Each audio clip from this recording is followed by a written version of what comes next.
The weeks following that meeting were a blur of news coverage, legal proceedings, and public attention that Maya had never wanted. Her face was everywhere. The story of the cop who abused his power against the Attorney General's daughter became national news, covered by every major outlet. Some praised her courage. Others criticized her for using her father's position. But Maya tried to tune it all out and focus on what mattered, making sure Derek Martinez faced real consequences. The criminal charges were filed officially on a Monday morning. Derek Martinez was arrested at his home, handcuffed in front of his neighbors, and taken to the station where he'd worked for 10 years. The other officers who processed him did so with cold efficiency, none of them meeting his eyes. He posted bail and was released pending trial, but his life as he'd known it was over. Maya watched the arrest on the news from her apartment. Her father had offered to let her stay with him during all of this, but she'd refused. She needed to maintain her independence to prove to herself that she wasn't just hiding behind her father's power, though she couldn't deny that having the Attorney General as her father had made all the difference in whether Derek would actually face justice. "Does that make you feel weird?" her roommate asked as they watched Derek being led out of his house in handcuffs. "Like knowing that other people who filed complaints didn't get this result?" Maya had thought about that a lot. "Yeah, it does. It's not fair that my complaint mattered more because of who my dad is. But maybe if Derek goes down, it'll make the department take all complaints more seriously. Maybe this changes things for everyone." She hoped that was true anyway. The trial was set for 3 months later, but it never made it to trial. 2 weeks before jury selection was supposed to begin, Derek's lawyer approached the prosecutors with a plea deal. Derek would plead guilty to official misconduct, falsifying police reports, and civil rights violations in exchange for a reduced sentence and the dropping of some lesser charges. Thomas Chen's office considered the offer carefully. On one hand, a trial would be more satisfying, more public, would send a stronger message. On the other hand, trials were unpredictable, and a plea deal guaranteed a conviction. After consulting with some of the other victims who'd been willing to testify, they accepted the deal. Derek Martinez pleaded guilty in a courtroom packed with people. Maya was there, sitting in the second row with her father beside her. It was the first time she'd seen Derek in person since that night on the side of the road, and her hands shook when he walked into the courtroom in his cheap suit, looking smaller somehow than she remembered. The judge asked Derek if he understood the charges and if he was pleading guilty of his own free will. Derek's voice was barely audible when he said yes. "Do you understand that you're admitting to abusing your position as a police officer? To violating the civil rights of numerous citizens and to falsifying official documents?" the judge asked. "Yes, Your Honor." "And do you have anything you'd like to say before sentencing?" Derek turned and looked out at the courtroom. His eyes found Maya, and for a long moment they just looked at each other. She saw genuine remorse there, or at least she wanted to believe she did. But she also remembered his smug smile, his threatening tone, the way he'd made her feel small and powerless. "I'm sorry," Derek said, his voice cracking. "To Miss Chen and to everyone else I hurt. I abused my badge. I became exactly the kind of cop I promised I wouldn't be when I took my oath. I have no excuses," the judge nodded. "Officer Martinez, the badge you wore carried with it an enormous responsibility and public trust. You violated that trust repeatedly and systematically. You targeted vulnerable people because you believed they couldn't fight back. You used your authority not to protect and serve but to intimidate and harass." She paused, looking down at her papers. "I'm sentencing you to 18 months in county jail, followed by 3 years of probation. You are permanently barred from working in law enforcement in any capacity. You will also complete 200 hours of community service and participate in counseling." 18 months. It felt simultaneously too much and not enough. Derek was led away by court officers, and Maya watched him go, feeling a complicated mix of satisfaction and sadness. Justice had been served, but it didn't erase what happened. It didn't erase the fear she still felt when she saw police cars, or the anxiety that had become part of her daily life. But when she walked out of the courthouse with her father, reporters swarming around them, she felt something else too. Relief. Vindication. Hope that maybe things could actually change. The fallout from Derek's conviction went far beyond just one officer going to jail. The police department, facing intense public scrutiny and pressure from the Attorney General's office, announced a series of major reforms. All officers would now be required to wear body cameras at all times when interacting with the public, with strict penalties for officers who turned them off. A civilian oversight board would be established to review complaints against officers, taking that power away from internal affairs who had repeatedly failed to hold officers accountable. Training would be completely revamped with an emphasis on de-escalation and constitutional rights. And perhaps most importantly, the department committed to reviewing every complaint filed in the past 10 years to identify patterns of misconduct that had been ignored. That last reform led to 3 more officers being investigated and ultimately forced to resign. None had been as bad as Derek, but they'd all shown patterns of abusing their authority. The message was clear. Things were changing. Maya's story also sparked a broader conversation about police accountability across the state. Other departments began implementing similar reforms, not wanting to face the same public scrutiny. The state legislature passed new laws making it easier to certify bad officers and creating a statewide database to prevent problem cops from just moving to a different department. It wasn't a complete transformation of law enforcement. Maya knew that real change would take years, maybe decades, but it was a start. 6 months after Derek's sentencing, Maya received a letter in the mail. It was from James Kowalski, Derek's former partner, the young officer who'd watched the traffic stop happen but hadn't intervened. "Dear Miss Chen," the letter began, "you don't know me, but I was there the night Officer Martinez pulled you over. I was his partner and I watched him abuse his authority and I didn't stop him. I've thought about that night every day since then, wishing I'd had the courage to speak up. Your courage in coming forward gave me the courage to tell the truth in my testimony. I want you to know that I've enrolled in college and I'm leaving law enforcement. I don't think I'm cut out for it, but more than that, I don't think I can be part of a system that I allowed to hurt you and others. Thank you for holding us accountable. I'm sorry I didn't do it myself sooner." Maya read the letter 3 times, tears streaming down her face. This was what accountability looked like. Not just punishing the worst offenders, but making everyone examine their own role in allowing abuse to continue. She wrote back to James, thanking him for his testimony and wishing him well in his future. She meant it. The legal case against Derek was closed, but Maya's involvement in police reform was just beginning. She'd started speaking at community forums about her experience, advocating for stronger civilian oversight and better training for officers. She joined a local civil rights organization that worked on police accountability issues, and she'd changed her major from psychology to pre-law, deciding that she wanted to follow in her father's footsteps and fight for justice from inside the system. "I'm proud of you," her father told her one evening over dinner. "I know this hasn't been easy." "It hasn't," Maya admitted. "I still get anxious around cops. I still have nightmares sometimes about that traffic stop. But I feel like something good came out of something terrible, you know? Derek is in jail. The department is actually changing. Other officers are being held accountable. You did that. Your courage started all of this." Maya shook her head. "I filed a complaint, Dad. You're the one who made sure it actually mattered. We both played our parts. But Maya, I need you to understand something. Yes, my position as Attorney General helped. But your case was prosecutable on its own merits. The evidence was clear. What happened to you was a violation of your rights, and that would be true whether you were my daughter or anyone else's daughter. I know, but I also know that most people who file complaints against cops don't see justice. Most of those complaints get buried or dismissed. I got justice because of who you are. Which is exactly why the system needs to change," Thomas said firmly. "Justice shouldn't depend on who your father is. It should be available to everyone equally. That's what all these reforms are about." They sat in comfortable silence for a moment, both thinking about how one traffic stop had led to all of this. "Do you ever wonder if Derek Martinez regrets it?" Maya asked quietly. "Not just getting caught, but actually doing what he did?" "I think he regrets the consequences," her father said. "Whether he regrets his actions for moral reasons, I don't know. But honestly, that's his journey to figure out. What matters is that he can't hurt anyone else now."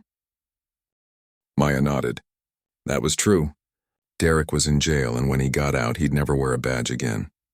The immediate threat was over. A year after the traffic stop, Maya received an invitation to speak at the police academy's graduation ceremony. The new chief of police, who'd been brought in to reform the department after Derek's conviction, wanted someone to talk to the new officers about accountability and what it meant to truly serve the community. Maya almost declined. Standing in front of a room full of cops still scared her, but her father encouraged her to accept. "This is your chance to influence the next generation of officers," he said, "to make sure they understand what happens when power is abused, to help create the kind of police force you would want protecting your community." So Maya stood on that stage in front of 75 new police officers and told her story. She told them about being pulled over for no reason, about Derek's aggression and intimidation, about how powerless she'd felt. She told them about the fear she still sometimes felt around police officers, even though she knew most of them were good people trying to do a hard job. "When you put on that badge," she told them, "you're getting an enormous amount of power. The power to stop people, to search them, to arrest them, even to use force against them. That power can be used to protect people and keep communities safe, but it can also be abused. And when it is, it destroys lives and breaks the trust between police and the people they're supposed to serve." She paused, looking out at all those young faces. Some looked uncomfortable. Some looked thoughtful. Some had tears in their eyes. "One of you might pull over someone's daughter tonight, someone's mother or brother or friend, and you'll have a choice in how you treat them. You can treat them with dignity and respect, following the law and protecting their rights.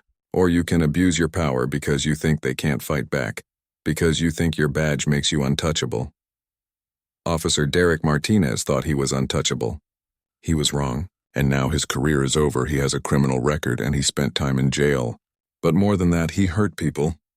He made them afraid. He violated their trust, and he betrayed the oath he took to protect and serve. Don't be Derek Martinez. Be better. Be the kind of officer who makes people feel safer, not more afraid. Be the kind of officer who admits when they make mistakes. Be the kind of officer who holds themselves and their colleagues accountable. Be the kind of officer I would have been proud to have pulled me over that night, instead of terrified. When she finished speaking, the room was silent for a long moment. Then one officer started clapping, then another, and soon the whole room was applauding. The new chief shook her hand with tears in his eyes. "Thank you," he said. "This is exactly what they needed to hear." Maya left that ceremony feeling something she hadn't felt in a long time. Not fear, not anger, not even satisfaction. Just hope. Hope that things really could change. Hope that her terrible experience might prevent someone else from having the same experience. Hope that these new officers would be better than Derek Martinez had been. Derek himself served his full 18 months and was released on probation. Maya heard through her father that he'd gotten a job in construction and was trying to rebuild his life. She felt no particular sympathy for him, but she didn't wish him ill either. He'd faced consequences for his actions.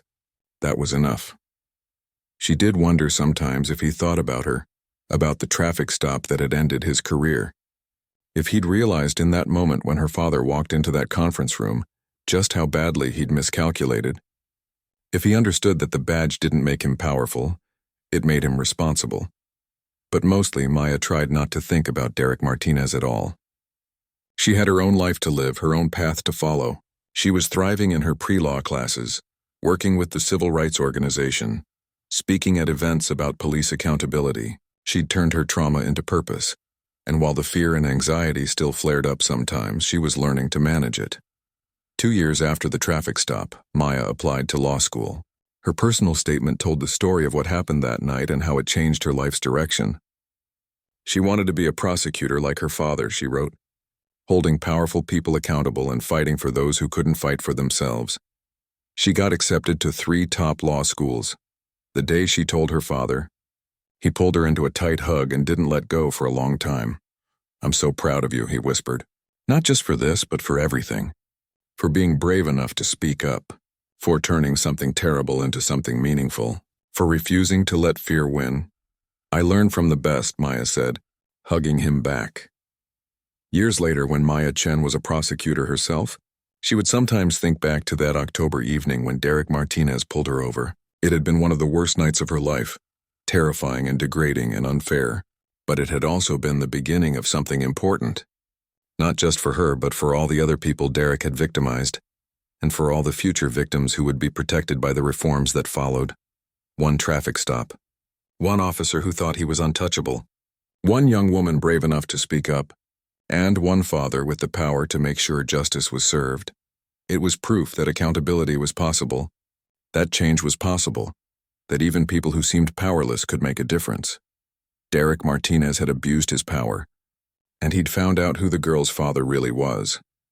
But more importantly, he'd found out that justice might be delayed. It might require privilege and power and luck to achieve, but it was still possible. And that mattered more than anything. The day Derek Martinez found out who Maya's father really was started like any other terrible day in what had become a terrible few weeks. He woke up in his apartment, which felt emptier and quieter without his badge and gun. His suspension without pay was hitting him hard financially, and his wife had taken the kids to stay with her mother, saying she needed space to think about their marriage. The walls were closing in. His lawyer, provided by the police union, had called the night before to tell him there was going to be a meeting. The state attorney general's office wanted to present their full case before proceeding to formal charges.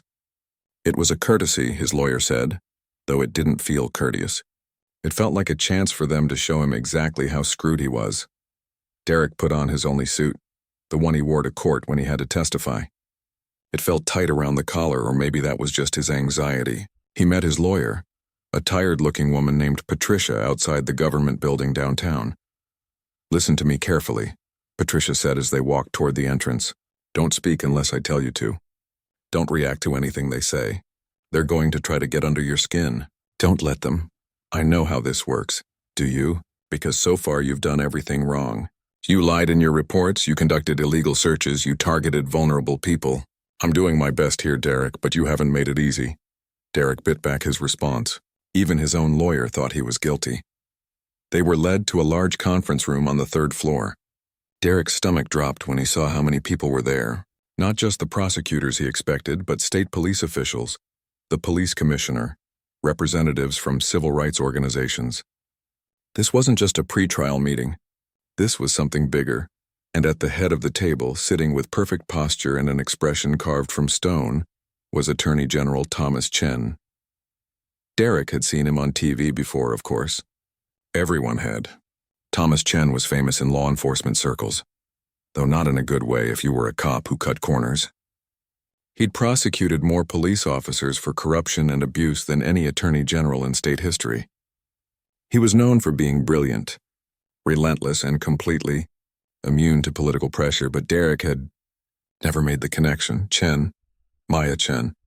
The last name was common enough that it had never even occurred to him. He was about to find out just how big of a mistake that was. "Officer Martinez, I'm Attorney General Thomas Chen. Thank you for coming today." The man's voice was professionally cold, giving nothing away. Derek nodded, not trusting himself to speak. Patricia had told him to stay quiet, and for once he was going to follow advice. Thomas opened a folder in front of him. "We've asked you here today because the charges we're considering are serious, and we believe in transparency in our process. You have a right to understand the full scope of what you're facing." Lieutenant Harris, who Derek recognized from previous interviews, stood up and walked to a screen at the front of the room. "We've compiled evidence from multiple sources. Let's start with your traffic stop of Maya Chen on the evening of October 3rd. The screen lit up with footage from Derek's own dashcam. Derek watched himself approach Maya's car, saw the aggressive body language he'd had, heard his own harsh tone. Then the video cut to Maya's phone recording, showing him searching her car without permission, showing her intact taillight, showing him writing ticket after ticket for violations that didn't exist. "Now," Harris continued, "let's look at some other traffic stops from the past 3 years. The screen changed. More footage. A young man, maybe 19, pulled over and made to sit on the curb for over an hour while Derek tore apart his car looking for drugs that weren't there. A woman in her 20s, clearly terrified, as Derek stood over her writing citations for suspicious behavior, when all she'd been doing was sitting in her parked car on her lunch break. A college student made to perform field sobriety tests despite no signs of intoxication, humiliated while other drivers watched. Stop after stop after stop. The pattern was undeniable. Derek targeted young people, particularly minorities and women. He invented violations. He conducted illegal searches. And in every report he'd filed, he'd lied about what happened, knowing that most people wouldn't challenge a police officer's word. "We've identified 47 traffic stops over 3 years that show this pattern," Harris said. 17 people filed formal complaints. The other 30 didn't, likely because they were intimidated or believed nothing would come of it. Derek felt sick. Seeing it all compiled like this, one after another, made it impossible to deny what he'd been doing. He'd told himself he was just doing his job, being thorough, keeping the streets safe. But watching this footage with all these people staring at him, he couldn't lie to himself anymore. He'd been abusing his power, and he'd been doing it for years.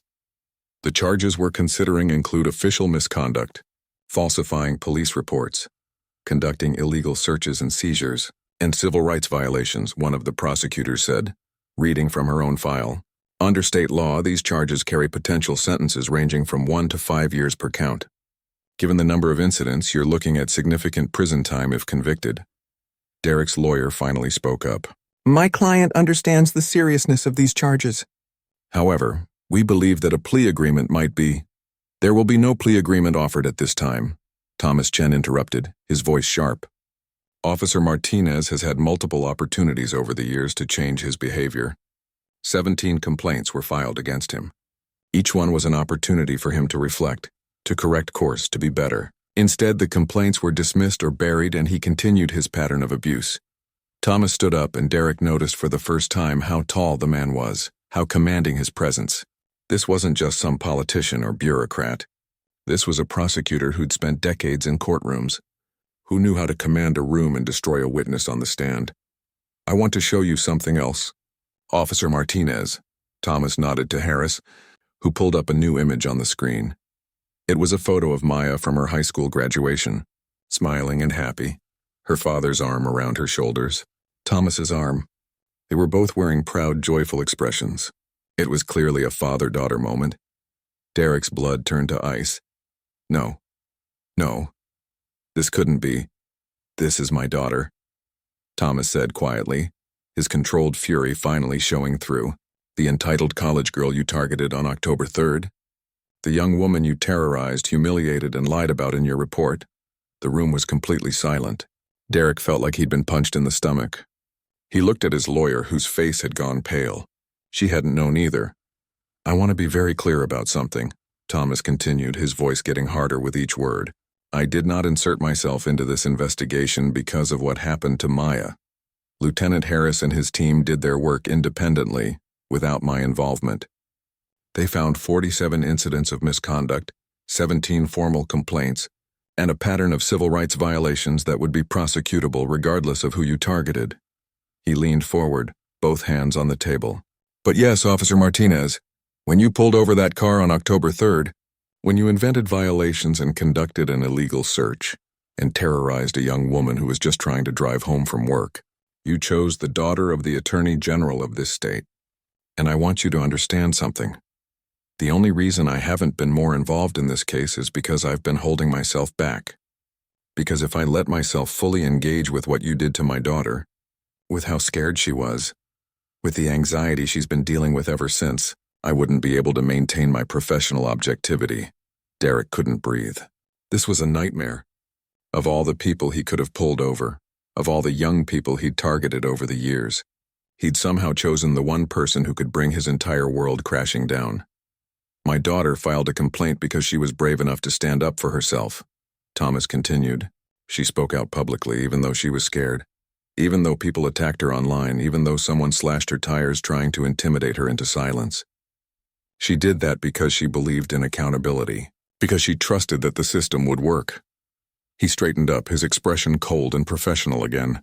And I'm going to make damn sure the system works. Not because she's my daughter, but because she's a citizen who deserves justice, just like the 46 other people you victimized.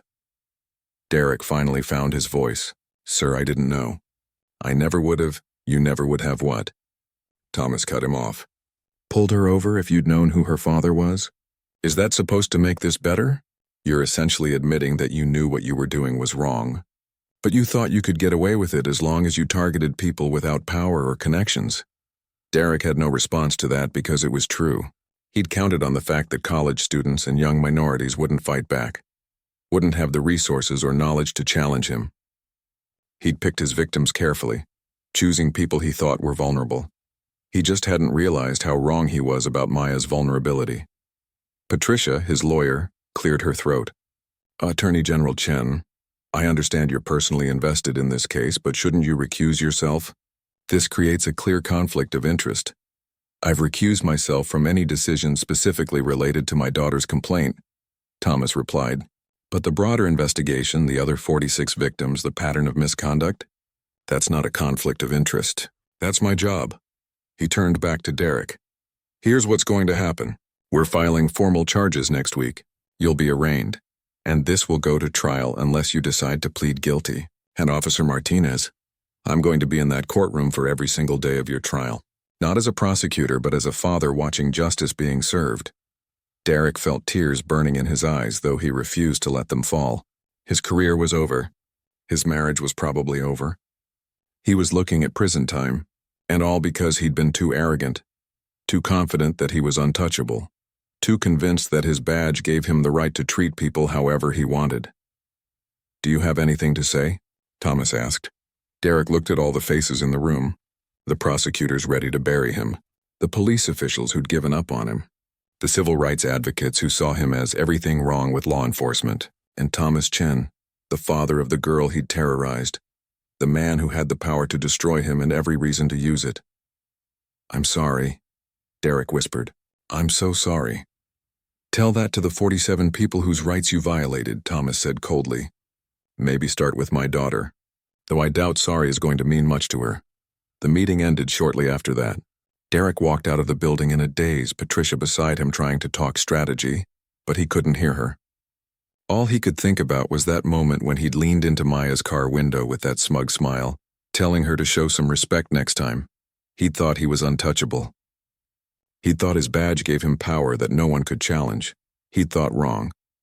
And now he was going to pay for every single abuse of that power, every single person he'd humiliated, every single life he'd made harder just because he could. Maya Chen's father was the Attorney General of the state. Derek Martinez was done. 2 weeks had passed since Maya's traffic stop, and the story had taken on a life of its own. What started as one college student's complaint had become a full-blown investigation into police misconduct. Local news was covering it almost daily, and Maya found herself becoming the face of something much bigger than she'd ever intended. She tried to focus on her classes and her job, but it was hard when her phone kept buzzing with interview requests and messages from strangers sharing their own stories about Derek Martinez. Some of the messages were supportive, telling her she was brave. Others were hostile, accusing her of trying to ruin a good officer's career, saying she should have just shown respect and none of this would have happened. The hostile messages scared her more than she wanted to admit. One night she came home from work to find her car's tires slashed. The police took a report, but Maya couldn't shake the feeling that someone was trying to intimidate her into backing down. Maybe I should just drop this, she told her roommate that night as they sat together in their apartment. The door double-locked. Are you kidding? After everything you've been through? After all those people who came forward because you were brave enough to speak up first? Her roommate shook her head firmly. You can't stop now. Maya knew she was right, but knowing it didn't make the fear go away. Derek Martinez wasn't having a good time either, though for very different reasons. Administrative duty meant he spent his days behind a desk filing paperwork, while other officers went out on patrol. The work was mind-numbing, but worse than the boredom was the way his fellow officers treated him now. Some avoided him entirely. Others gave him looks that ranged from pity to disgust. His union representative kept assuring him that everything would be fine, that the union would protect him, that this was all just noise that would die down eventually, but even his rep seemed less confident with each passing day. The problem is all those old complaints resurfacing, the rep explained during one of their meetings. If it was just this one incident with the Chen girl, we could handle it. But 17 complaints? Even ones that were dismissed, it doesn't look good. Those complaints were bogus. People lie about cops all the time. I believe you, Derek, but the optics are bad. Real bad. What Derek didn't know was that the investigation had already moved far beyond those 17 complaints. Lieutenant Harris and his team from the state police had been working around the clock, and they'd found something that changed everything. It started when they pulled Derek's body cam and dash cam footage from the past 3 years. Hundreds of hours of recordings. They weren't looking for anything specific at first, just patterns. What they found was disturbing. Derek's traffic stops showed a clear bias. He disproportionately pulled over young people, especially young women and minorities. During these stops, he frequently conducted searches without proper consent or probable cause. He invented violations just like he had with Maya. And in his reports, he consistently lied about what happened, counting on the fact that most people wouldn't fight back or couldn't afford lawyers to challenge him. But the video evidence didn't lie. Traffic stops that Derek reported as high risk with uncooperative suspects showed calm, polite people trying to comply with his demands. Probable cause searches turned up nothing over and over again because there had never been real probable cause to begin with. Lieutenant Harris brought his findings to the State Attorney General's office. That's when things got interesting in a way nobody expected. The Attorney General's office scheduled a meeting to review the case. It was supposed to be routine, just prosecutors deciding whether there was enough evidence to bring charges against Derek. Lieutenant Harris arrived at the downtown government building with his thick file of evidence, ready to make his case. He was shown into a large conference room with a long table. Several assistant prosecutors were there, along with some people from the state police commissioner's office. And at the head of the table sat the Attorney General himself. Thomas Chen was known throughout the state as a no-nonsense prosecutor who'd built his reputation on holding corrupt officials accountable. He'd gone after dirty politicians, crooked contractors, and yes, bad cops. He was tough but fair, and he had a particular passion for cases involving abuse of power. Lieutenant Harris had met the Attorney General a few times at various law enforcement conferences, but they didn't know each other well. So Harris was surprised when Thomas Chen stood up and shook his hand with what seemed like more than professional courtesy. "Lieutenant Harris, thank you for bringing this case to us. I've been following it closely." "Of course, sir. The evidence is pretty damning. Officer Martinez has been systematically abusing his authority for years." "I know." Thomas's voice was hard. "Walk me through everything you found." For the next hour, Harris presented his evidence. The video compilations showing Derek's pattern of illegal searches, the reports that contradicted the video evidence, testimony from the 17 complaint filers, many of whom had been too intimidated or too poor to pursue their complaints when they first filed. Financial records showing that Derek had written an unusually high number of tickets, many of which were later dismissed in court, suggesting they were baseless from the start. The prosecutors asked sharp questions, taking notes, already building their case in their minds. This wasn't just about one traffic stop anymore. This was about a police officer who had been breaking the law for years while wearing a badge. Thomas Chen listened to everything with his hands folded on the table in front of him, his expression unreadable. When Harris finished, there was a long moment of silence. "There's something I need to tell everyone in this room," Thomas finally said. "I should have disclosed this at the start of the meeting, but I wanted you all to hear the evidence first without any bias." Harris felt a prickle of concern. What was coming? "The young woman who filed the initial complaint, Maya Chen, is my daughter." The room went completely silent. Several people's jaws actually dropped. Harris felt his own eyes widen in shock. "Sir, I had no idea," Harris stammered. "The last name, I just never made the connection." "There's no reason you would have. My daughter uses her mother's last name, Chen, not mine. And I specifically asked her not to mention our relationship when she filed her complaint because I didn't want it to influence the investigation." Thomas looked around the room. "I'm telling you now because we're past the evidence-gathering stage and moving toward prosecution. You all deserve to know." One of the assistant prosecutors spoke up. "Sir, with respect, doesn't this create a conflict of interest? Should you be involved in this case at all?" "That's a fair question. Normally, I would recuse myself from any case involving a family member. But this case has grown beyond just what happened to my daughter.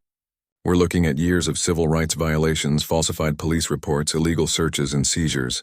This is about 17 victims, not just one. And as Attorney General, part of my job is holding law enforcement accountable." He paused, his jaw tight with controlled emotion. "That said, I will recuse myself from any decisions specifically related to my daughter's case. But the broader investigation into Officer Martinez's conduct, the pattern of abuse, the other victims, that's squarely within my jurisdiction and my responsibility." Thomas looked directly at Lieutenant Harris. "I want you to know that everything you've presented today would be prosecutable regardless of what happened to Maya. If anything, I've been holding myself back from getting involved sooner because I didn't want to appear biased. But the evidence speaks for itself. Harris nodded slowly, his mind racing. This explained why the Attorney General had been following the case closely. This explained the intensity in his voice when he talked about abuse of power. Derek Martinez hadn't just harassed some random college student. He'd targeted the daughter of the most powerful prosecutor in the state, and he had no idea. After the meeting, Thomas pulled Harris aside. "I need to ask you something off the record." "Of course, sir. How is she?" "My daughter. I talk to her every day, but she's trying to be strong for me. She won't tell me how this is really affecting her." Harris thought about what to say. He'd interviewed Maya twice now, and he'd seen the fear in her eyes, the way her hands shook when she talked about the traffic stop. "She's scared, sir. She's putting on a brave face, but this has shaken her. Someone slashed her tires last week." Thomas's face darkened. "I didn't know about that. She's tougher than she thinks, though. She could have backed down when things got hard, but she hasn't. You should be proud of her." "I am." Thomas's voice was thick with emotion. "I'm so proud I can barely stand it. And I'm so angry that this happened to her, that it's happened to so many people. We're going to make this right, sir. Martinez is going down, I know. And when he does, I want to be there to see his face when he realizes who he messed with." Back at the police station, Derek was still completely in the dark about this new development. He'd been called into another meeting with Internal Affairs, which annoyed him but didn't particularly worry him. These meetings all felt the same at this point. They'd ask the same questions, he'd give the same answers, and eventually this would all blow over. But when he walked into the conference room, the atmosphere was different. Lieutenant Harris was there, along with the two detectives from Internal Affairs, the police chief, and several people Derek didn't recognize. They all had the same expression, something between disgust and satisfaction. "Officer Martinez, please sit down," the chief said. His tone was cold, formal.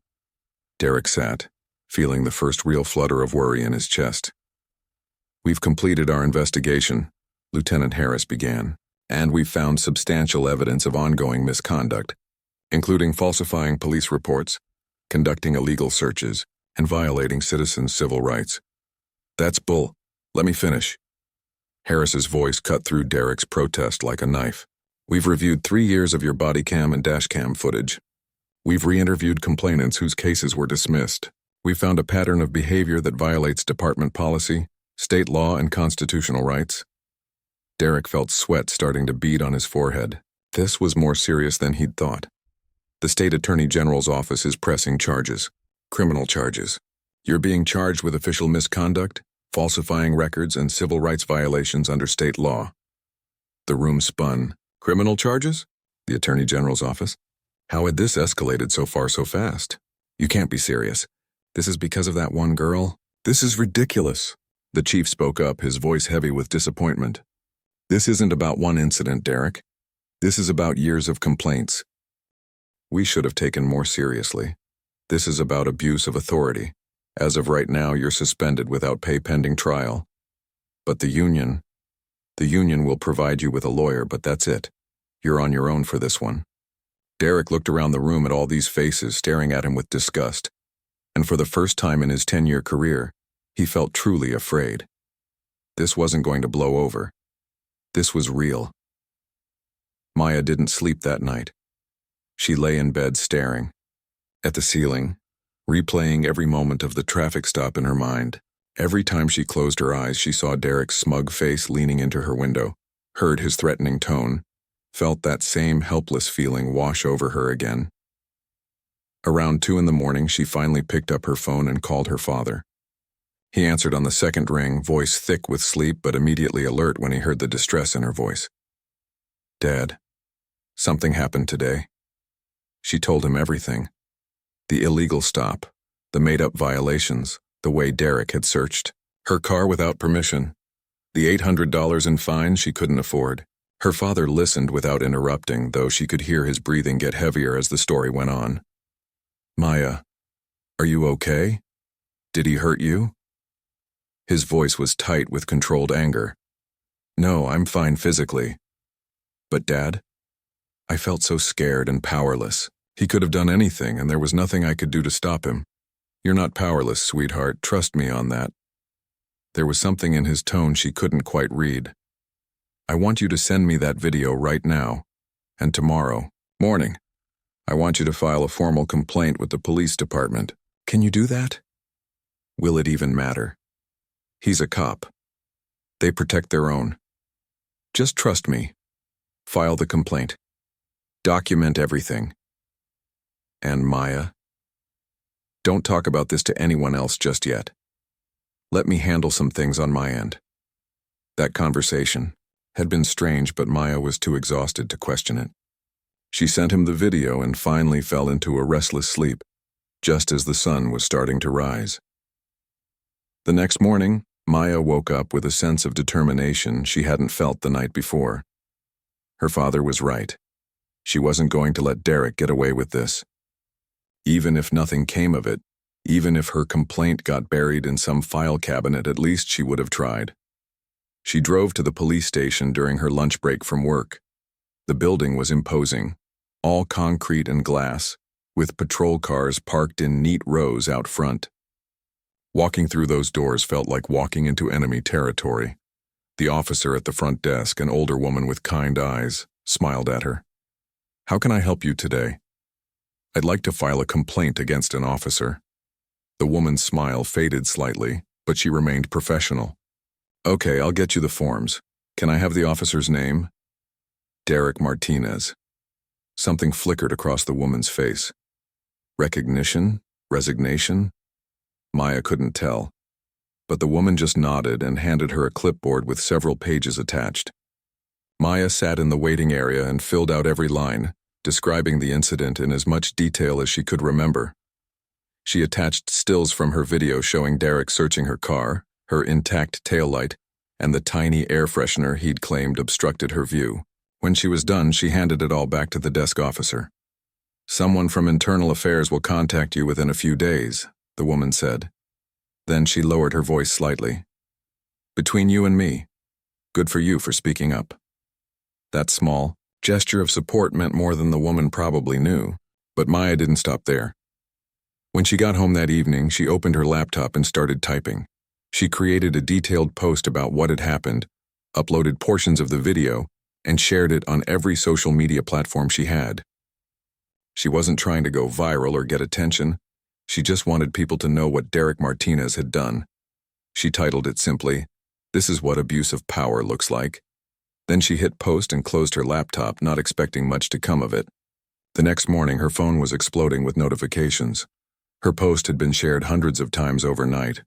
People were commenting with their own stories, and Maya's heart sank as she read through them. "Derek Martinez pulled me over last year and made me sit on the curb for an hour while he tore my car apart looking for drugs. There was nothing there. He gave me a ticket for an expired registration even though my registration was current. This same cop harassed my little brother at a gas station, threatened to arrest him for loitering when he was just waiting for me to pick him up. I got stopped by Martinez for matching a description.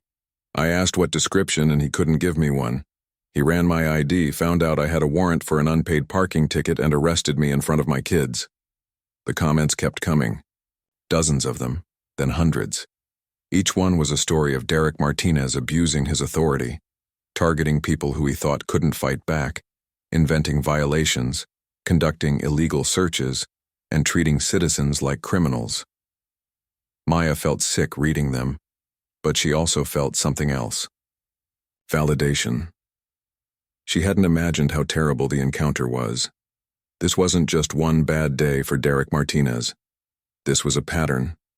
This was who he was. By that afternoon, local news stations had picked up the story. A reporter reached out to Maya asking for an interview. She agreed, though her hands were shaking when she sat down in front of the camera. "Why did you decide to come forward?" the reporter asked. "Because I kept thinking about the fact that if this happened to me, it's probably happened to other people, and if nobody speaks up, nothing will ever change." The interview aired that evening. Maya watched it with her roommate, who squeezed her hand supportively. Seeing herself on TV was surreal, but hearing her own words played back made her realize she'd said exactly what she meant. This wasn't about revenge. This was about accountability. Derek, meanwhile, was having a very different experience. He showed up for his shift the morning after Maya's post went viral and immediately knew something was wrong. The other officers in the locker room got quiet when he walked in. A few of them wouldn't meet his eyes. "What?" he demanded. One of the older officers, Rodriguez, held up his phone showing Maya's post. "You might want to see this." Derek scrolled through the post and the comments with growing irritation. So what? Some entitled college kid is mad she got a ticket. This happens all the time. Derek, there are like 500 comments here, all from people saying you did the same thing to them. They're lying, probably her friends or something, trying to make me look bad. But Rodriguez just shook his head. "The chief wants to see you. Internal Affairs is already here." That got Derek's attention. He wasn't worried exactly, just annoyed. He'd been through Internal Affairs investigations before. Nothing ever came of them. The union would protect him, like they always did. This would blow over in a week. The meeting with Internal Affairs was routine. 2 detectives asked him to describe the traffic stop. Derek gave his version, which was very different from Maya's. He said she'd been driving erratically, that she'd been argumentative and uncooperative, that he'd had reasonable suspicion to search her vehicle. "Did you review the dashboard camera footage before this meeting?" one of the detectives asked. "No, why would I need to?" "I know what happened." The detectives exchanged a glance. "We'd like to show you something." They pulled up the footage from his patrol car. Derek watched it with growing discomfort. The video contradicted almost everything he'd just said. It showed Maya being polite and respectful. It showed him searching her car without permission. It showed her taillight working perfectly. It showed him writing multiple tickets while she stood there clearly frightened. "Would you like to revise your statement?" the detective asked. The girl was being difficult. "The camera doesn't capture everything." "Officer Martinez, we've also received 17 formal complaints about your conduct over the past 5 years. Most of them were dismissed without proper investigation. We're going to be reviewing all of those cases now." Derek's confidence finally cracked a little. 17? That's impossible. "It's all documented. We're placing you on administrative duty pending the outcome of this investigation. You'll need to turn in your service weapon and patrol vehicle. Desk duty only." Derek wanted to argue to defend himself, but the detective's expressions told him there was no point. He was dismissed from the meeting feeling something he rarely felt: actual concern about consequences. The story continued to grow. More news stations covered it. A local civil rights organization issued a statement calling for Derek's termination. The police chief held a press conference, standing at a podium with his jaw tight, promising a thorough investigation while defending the department's integrity. "We take all complaints seriously," the chief said, "but let's not rush to judgment. Officer Martinez has served this community for 10 years. A reporter shouted a question. "Chief, if there are 17 previous complaints, why wasn't action taken sooner?" The chief's face reddened. "We're looking into that as well." Maya watched the press conference from her apartment. Her roommate sat next to her, both of them quiet. When it was over, Maya felt a strange mix of emotions. She was glad people were paying attention, but she also felt exposed. Her face was all over the news. People she'd never met were discussing her life online. Some were supportive, but others were critical, saying she should have just paid the tickets and moved on, or claiming she must have done something to provoke Derek. The worst part was the fear. She'd taken on a police officer, made him look bad publicly. What if he retaliated? What if his friends in the department came after her? She started looking over her shoulder whenever she went out, her anxiety spiking every time she saw a patrol car. Her father called her every day, checking on her, telling her she was doing the right thing, but he still wouldn't tell her what he meant when he said he was handling things on his end. A week after filing her complaint, Maya received a call from the Internal Affairs Division. They wanted to do a follow-up interview, and they wanted to do it in person. She agreed, though the thought of going back to that police station made her stomach turn. When she arrived, she was led to a small conference room. The same 2 detectives were there, but this time they had another man with them. He was older, with graying hair and an expensive suit. He stood when she entered and extended his hand. "Miss Chen, thank you for coming in. I'm Lieutenant Harris from the State Police Professional Standards Unit. We've taken over this investigation from local internal affairs. Maya shook his hand, confused. Why would the state police be involved? Because this case has implications beyond just one traffic stop. We've been reviewing Officer Martinez's history, and we found significant evidence of a pattern of misconduct. Your complaint, combined with the public attention, has opened the door for us to do a more comprehensive investigation. They spent 2 hours going over every detail of her encounter with Derek. They asked her questions she hadn't even thought about. They took copies of her video from multiple angles. They treated her not like a complainer or a troublemaker, but like a witness whose testimony mattered. When the interview was over, Lieutenant Harris walked her out. Miss Chen, I can't give you specifics, but I want you to know that your courage in coming forward is making a difference. Real change takes time, but it has to start somewhere. Maya left the police station feeling something she hadn't felt in days: hope. What she didn't know was that the investigation was about to take a turn that nobody, least of all Derek Martinez, could have predicted. Her father's mysterious promise to handle things was about to make sense in a way that would change everything. It was one of those quiet Thursday evenings, when the sun had just started to dip below the horizon, painting the sky in shades of orange and pink. Maya Chen was driving home from her shift at the campus bookstore, humming along to the radio and thinking about the assignment she needed to finish that night. She was a junior in college, studying psychology and working part-time to help cover her expenses. Life was busy, but she was managing. The road she took home was familiar, a tree-lined suburban street where she'd driven countless times before. She was going exactly the speed limit, maybe even a little under because she was tired and just wanted to get home safely. That's when she noticed the flashing red and blue lights in her rearview mirror. Her heart sank a little. She hadn't done anything wrong, at least not that she could think of. Maybe her taillight was out. She carefully pulled over to the side of the road, put the car in park, and placed her hands on the steering wheel where they could be seen. Her parents had taught her to be careful during traffic stops, to stay calm and polite no matter what. The officer who approached her window didn't look friendly. Derek Martinez was his name, though Maya wouldn't learn that until later. He was a big guy, probably in his late 30s, with a thick mustache and arms crossed over his chest. There was something about the way he walked up to her car that made Maya nervous. It wasn't the normal, cautious approach of a police officer doing his job. It was more aggressive, like he was looking for trouble. "License and registration," he barked before she could even say hello. "Of course, officer. May I ask why I was pulled over?" Maya kept her voice steady and respectful. He didn't answer right away. Instead, he just stared at her through the window with this cold expression. "You were speeding?" Maya's eyebrows went up in surprise. "I don't think I was, sir. I was going 30 in a 35 zone. Are you arguing with me?" His tone got sharper, more hostile. "No, not at all. I'm just confused because I was watching my speed." She reached for her glove compartment slowly, making sure he could see her movements. Her hands were already starting to shake a little. Derek snatched the documents from her hand and walked back to his patrol car without another word. Maya sat there, watching him in her side mirror. He wasn't even looking at her license or typing anything into his computer.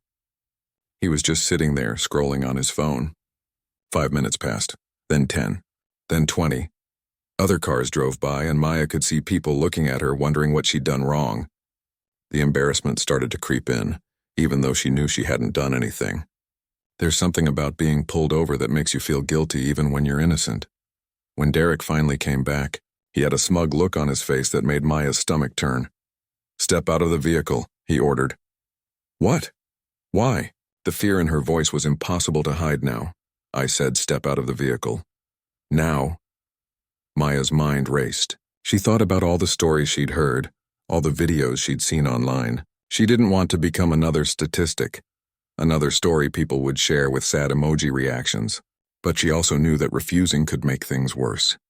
She unbuckled her seatbelt and stepped out onto the gravel shoulder. That's when she remembered her phone. With trembling fingers, she pulled it from her pocket and opened the camera. "What do you think you're doing?" Derek's voice was dangerous now. "I'm just recording for my own safety, sir. That's my legal right." His face turned red. "You think you're smart, don't you? Put that phone away or I'll arrest you for obstruction." "Recording a police interaction isn't obstruction, officer. I'm not interfering with your work." Maya was proud that her voice didn't crack, even though inside she was terrified. Derek looked like he wanted to grab her phone, but he seemed to think better of it. Instead, he called out to his partner, a younger officer who'd been sitting in the patrol car the whole time. "James, get over here." The younger officer, James, stepped out reluctantly. He looked uncomfortable, like he didn't want to be part of whatever was happening. Maya caught his eye for just a second, and she could have sworn she saw sympathy there. "You were speeding," Derek started again. "And your taillight is broken." "My taillight isn't broken. I just had my car inspected last week. Are you calling me a liar?" He took a step closer, invading her personal space in a way that felt intentional, meant to intimidate. Maya took a small step back. "No, sir. I'm just saying that my car passed inspection and everything was fine." Derek walked around to the back of her car. Maya and James followed. The taillight was perfectly intact, glowing red in the fading daylight.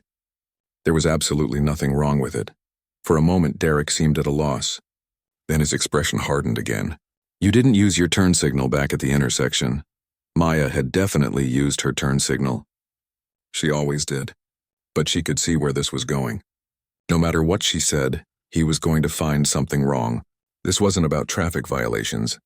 This was about power. This officer wanted to show her that he was in charge, that he could make her evening miserable just because he felt like it. "I did use my signal." "Officer, now I know you're lying." He pulled out his citation book with this satisfied smile. "I'm also noticing that air freshener hanging from your rearview mirror. That's an obstructed windshield." "Another violation!" Maya's jaw dropped. The air freshener was tiny, barely the size of a credit card. It had been hanging there for months and had never been a problem before. This was ridiculous. "Sir, that air freshener doesn't obstruct my view at all." "I'll decide what obstructs your view." He started writing, the pen scratching aggressively against the paper. Cars continued to pass by, and Maya noticed that a few had slowed down. Some people were filming from their cars. She hoped someone was getting all of this on video because the whole situation felt like a nightmare she couldn't wake up from. "I need to search your vehicle," Derek announced suddenly. "Do you have probable cause?" Maya asked, remembering bits and pieces from a criminal justice course she'd taken freshman year. His eyes narrowed. "I don't need to explain probable cause to you. Pop the trunk. I'd prefer if you didn't search my car without a warrant or reasonable suspicion of a crime." That was apparently the wrong thing to say. Derek's face went from red to almost purple. "Oh, so you're a lawyer now? You think you know the law better than me? I've been doing this job for 10 years. James shifted uncomfortably beside them. "Derek, maybe we should just stay out of this, James." Derek cut him off without even looking at him. This girl needs to learn some respect. The way he said girl felt deliberately demeaning. Maya was 22 years old, a college student, a working adult. But in that moment, Derek was treating her like a child who needed to be put in her place. He walked to her car and opened the driver's side door without permission. Maya watched in horror as he started rifling through her belongings. He pulled out her backpack and dumped the contents onto the seat. Textbooks, notebooks, pens, her laptop, everything scattered everywhere.